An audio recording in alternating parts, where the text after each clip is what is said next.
Đến mây bụi lệ in tâm khăng din đoàn lửa này là na tô bằng đi khô nâng ruồi xuân mây tăng ai ni xuân mây nè tan pa lâu nâng ruồi xuân mây khâu dẫn vai mây bụi lê nâng hay ở khang nghe tiếng lâu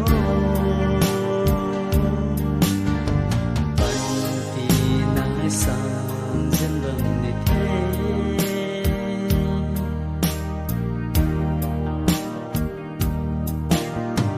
đêm băng như thế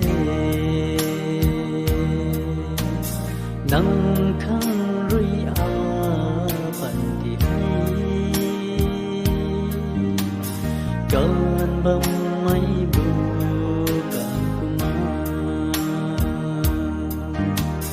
cơn bông quan nô này lá na dunia cả gần cả thuê ninh băng ni nâng ta dẫn vai mây bụi lê nâng hay ở khang nghe tiếng lâu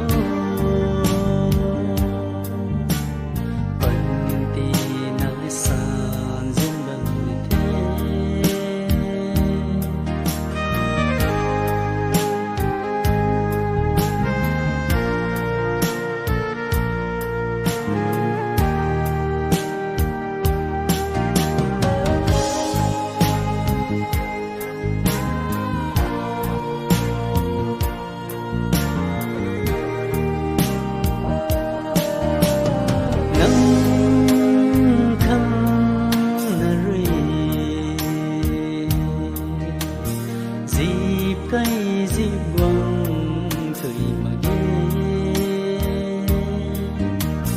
hầu ni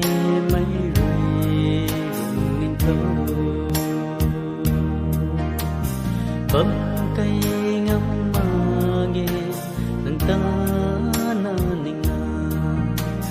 dìm băng ni thế mà sớm mấy bụi lê